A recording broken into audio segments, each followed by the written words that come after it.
Mesdames et messieurs, très chers téléspectateurs, très chers abonnés, très chers internautes de la chaîne des informations contre les mésinformations Justice4 Télévision. Nous sommes la chaîne émettant depuis Kinshasa, capitale de la République démocratique du Congo. Vous nous suivez de partout au monde. Vous êtes en Belgique, vous êtes en France, vous êtes aux États-Unis d'Amérique, vous êtes en Gandade, vous êtes à Ilebo, vous êtes à Gungu, vous êtes à Bukavu, vous êtes à Ituri. Vous nous suivez depuis Goma, de partout dans les 24 communes de la ville-province de Kinshasa.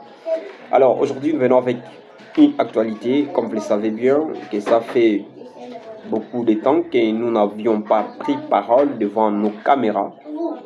Alors aujourd'hui, nous nous sommes fait plaisir, je me suis fait plaisir de venir émettre mon point de vue par rapport à l'actualité qui domine la République démocratique du Congo ces derniers temps. Vous le savez très bien qu'il y a eu, depuis quelques jours, depuis quelques semaines, la République démocratique du Congo a connu une appréciation du taux d'échange avec des effets fastes, que je peux dire des effets positifs. Alors, nous venons aujourd'hui féliciter ces efforts du gouvernement. Ce sont les efforts gouvernementaux. Vous savez bien que c'est un travail d'arrache-pied qui est en train d'être fait.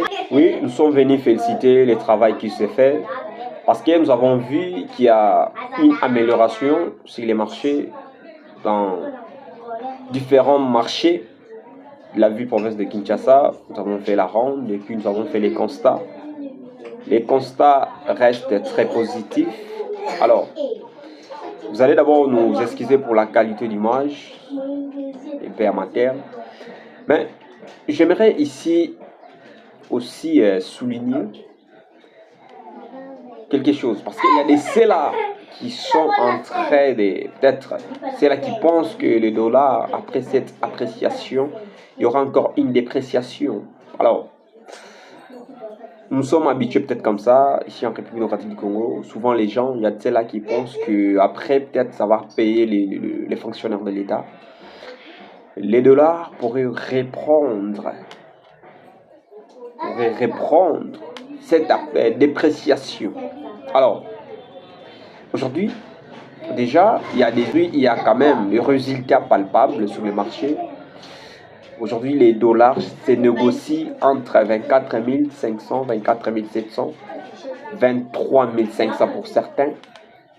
Alors, c'est vrai, nous voulons que les dollars puissent et que les francs congolais puissent retrouver sa vraie valeur. Nous voudrions aujourd'hui que les gouvernements puissent vraiment travailler afin que les francs congolais puissent retrouver sa valeur. Aujourd'hui, vous allez voir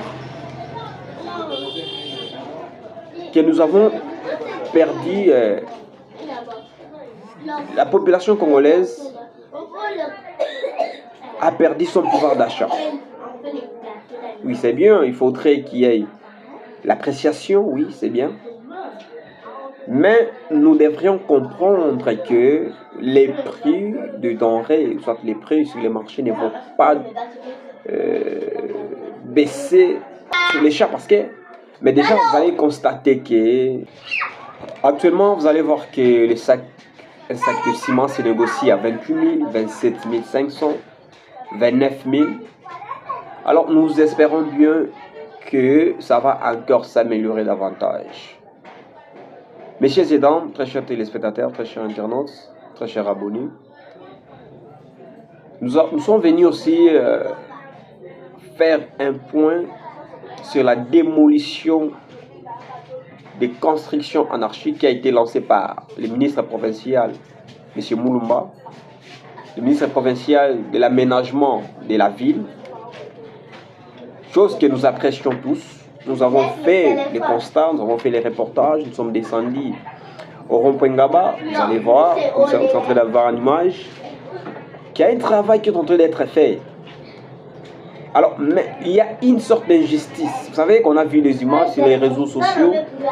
Apparemment, il y a une justice de deux poids, deux mesures. Déjà, vous allez comprendre qu'il y a la population, il y a eu un soulèvement populaire. Lorsqu'on a essayé de démolir des habitations d'autres citoyens,